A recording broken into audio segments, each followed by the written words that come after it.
With over 500 geysers, over 10,000 thermal features, and 290 named waterfalls in Yellowstone National Park, it can be very overwhelming to plan your trip to Yellowstone. And we want this to be the greatest trip ever for you to Yellowstone because it is our favorite place on the planet. We're Yellowstone Summers and we've been going to Yellowstone for generations. And in this video, we're going to cover the 5 absolutely must-do things in Yellowstone National Park. All right, so to kick it off, number 5 is Mammoth Hot Springs. It's up on the north end in Yellowstone, and it's just a unique and different kind of feature up there. It's a terraced hot spring. You can hike kind of all the way up to the top and look down on it. You can walk around. You can kind of do as much walking and hiking as you want in that area. And it really is a cool feature. It's great for photos and some video. And then the town of Mammoth is just a fantastic place because it's got a convenience store, it's got a really good restaurant, a nice hotel, and a fantastic kind of ranger station, museum / information center that is just awesome. And the rangers there are always super nice, more than happy to talk about trails to hike, animals, features, all that stuff. So it's a great stop to get information and to enjoy the area. What's your favorite part about Mammoth? My favorite part is you drive into town, and I don't think I've ever been there and not seen elk. The elk just hang out on the grass there. They hang out by the convenience store, by the restaurants. Remember to stay 25 feet away because they are wild animals. Yards. Sorry, 25 yards away because they are wild animals, but it's just such a beautiful, unique, like almost like out of this world little area to go. Yeah, we've seen big bull elk, we've seen babies with their mamas, and it's just a really cool area. All right, so number 4, this is the iconic Yellowstone feature is Old Faithful, and we absolutely love Old Faithful. We love to get there, find out what time it's going off, and then either decide, okay, are we going to sit and watch and wait for it to go, or are we going to do a little walk around the loop? The loop can take an hour or so. Just make sure you're planning well for that, but it's got tons of geysers and pools and things like that are just amazing to look at. Yeah, there's over 150 geysers in just that little area. And when you get to Old Faithful, the very first thing you need to do is go into the visitor center and see when it's going off next, because you don't want to miss it and you don't want to be like in the bathroom or getting ice cream instead. And then after you find out when Old Faithful is erupting, you can either go and get seats. Now you can see Old Faithful basically from anywhere, but if you want the up close and personal, a lot of times you have to get there and sit in the benches for 30 to 40 minutes while you're waiting. And so I recommend bringing a hat for that or an umbrella because it can get hot in the summer. After we're done with that, we actually peel off to the right of Old Faithful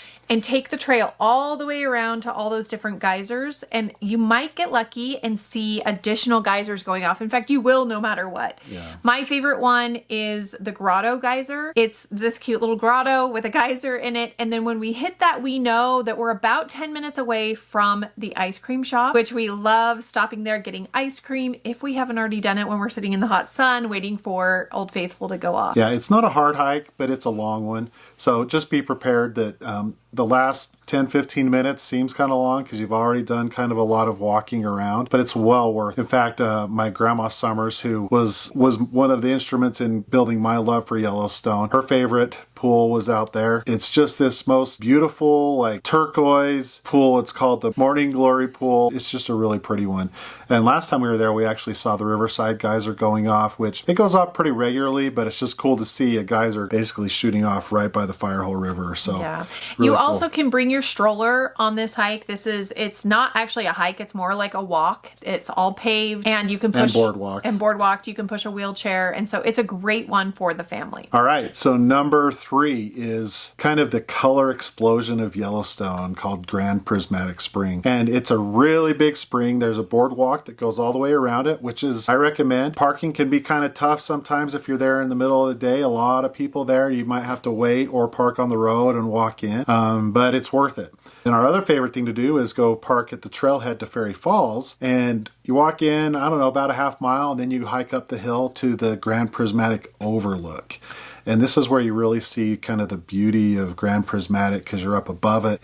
You see the picture, it's like on covers of books, it's all over the place, and it's just really awesome to get up there and take it in. It can get a little crowded, so just be a little patient with people. When a spot opens up on the railing, get up there and you can get really nice pictures and just enjoy that scenery. Yeah, and this is a great one to experience on the ground, on the boardwalks there, but then also above. You'll get, different iconic pictures. If you get there in the morning, it's going to be really misty and sometimes foggy.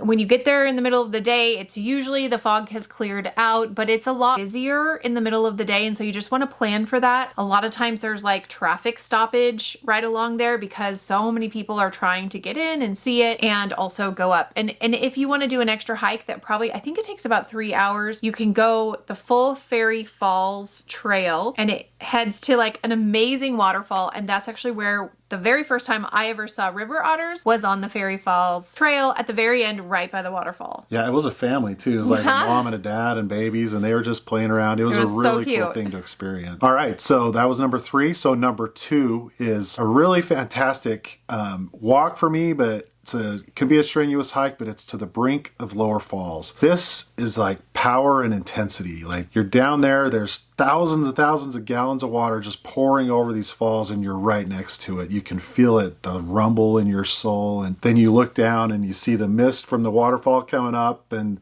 the Grand Canyon of the Yellowstone, and it's just absolutely stunning. The power of nature just manifests right there, and it's an awesome experience. And the hike down is not too bad. It's just down some switchbacks, but then coming up can be a bit strenuous. They have benches for resting, so most people can do the hike. You just gotta take a little bit of time and maybe bring some water. When you get down to the brink of the Lower Falls, one of my favorite things is just to see the mist coming up, and there's usually a rainbow, and the walls of the canyon are yellow after Yellowstone, and so it's just such a beautiful picture. There's a little bit of green that comes up, and then as you're coming back up, so I have seen so many moms and little kids, toddlers, and dads that are packing, babies up and down. So even though it's down the hill and then back up, the switchbacks make it doable. And I feel like the views along the way, like every switchback, you can look out and you can see the different falls and the canyon, and it's just absolutely amazing. And we actually have a bonus at the very end that has to do with this particular tip.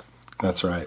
All right, and so number 1, this is like what Yellowstone to me is all about, is Lamar Valley, loaded with buffalo. Best opportunity, I think, to see bears and wolves, coyotes, pronghorn, bighorn sheep. Around the corner from Lamar Valley, we've seen moose. A little farther down from that, mountain goats. So this is just kind of what Yellowstone is really all about to me, is just this wildlife, and it's just a fantastic place to experience the animals and see them and just be out there. No fences, no barriers, just you and the animals and the wildlife. Yeah, so here's a tip for this. And if you love Disneyland, you get up early for that gate drop and you're willing to do it. Well, with Lamar Valley, you have to get there early. You want to get there right as the sun is coming up so you can see the activity that goes on. This sun up and sundown are the best times. And a lot of times you'll see a carcass out there that grizzlies and wolves and raptors or birds are all like eating off of, and it's just so amazing. If you get there in the middle of the day, you will always see the bison. 100%. This is where the bison, the majority of the pack live. So the herd, sorry, I always say that. This is the majority of the herd lives. And there's even like a science center that you can't go into, but the scientists that take care of the herd are right there. But it's such an amazing experience. A lot of times the bison will come right along the side of your car, and many times I wanted to reach out and touch them. I have not before, but you can also see them just across the river. It's really cool to see them going through the river. It's literally like you're on a safari in America, except with grizzlies and wolves and black bears and pronghorns and bison. There's always like baby bison out there, which is really fun, and moms. And yeah, depending on the time of year, you can see the rut going on where the males are fighting. You can see babies that have been born at a different time of year, and they're nursing. You can see, all kinds of things depending on when you go, and it's so there's always, I feel like it's new. There's something new to see. One time we were out there was a carcass across the river, and we saw, I think, about 14 or 15 wolves that were coming in and going off, and then a grizzly came in, and there was some back and forth with them. And so you never know what you're going to find. Sometimes you might not see much, but generally, if you're patient, if you get out there early, you're going to see something fun. And you want to look for the crowds. Where are the cars parked? And if there are spotting scopes out, there is a very high chance that they're watching something. Sometimes they get them out just to look to see if they can find anything. But I would say every time we've been to Lamar Valley, we have seen something. In fact, this last time I went, there were like 2 or 3 grizzlies like up on the mountain. You had to have a spotting scope for it that you could see just playing and like making their way kind of down the mountain. And it was so amazing. So remember your binoculars, and not just one set. Bring multiple pairs for however many people are in your car, at least 2 so you can swap out. And if you have a spotting scope, you definitely want to bring it. Yeah. All right. So now for our bonus. So Mandy mentioned like hiking down to the brink of the lower falls. There's actually just off of that trail, as you're coming down, it kind of goes straight off of it on one of the switchbacks, is a little trail to Crystal Falls. And we just discovered it a couple years ago as we were coming up from the brink of the lower falls. I was kind of jogging up. There wasn't very many people on the trail, so I was just kind of running up the trail. And then I decided to stop and wait for Mandy to catch up. And I stopped right on this corner, and this guy and his wife came walking off this little dirt trail through the little fence. And I was like, oh, I said, what's down there? And they said, well, this is a really great hike called Crystal Falls. And so we took it. We went down there. It's short. It's like maybe a 10-15 minute 15 minute add-on. Yeah, but you go over a river, and then you come to this like cave that the river is going through, and the falls comes out on the other side of it. And so you can get right there to the kind of the brink of it and look down into the falls, and then the trail goes up and around, and you get to there's actually an overlook that's really nice. It's paved, and there's access from the brink of Upper Falls too. So you can actually connect the brink of Lower Falls Trail to the brink of Upper Falls parking lot. And that's where you can come into Crystal Falls on that side. If you don't want to do the hike from Lower Falls all the way down and then back to your car, you could drive around to the brink of Upper Falls and come down and check out Crystal Falls. But that's our little bonus tip, because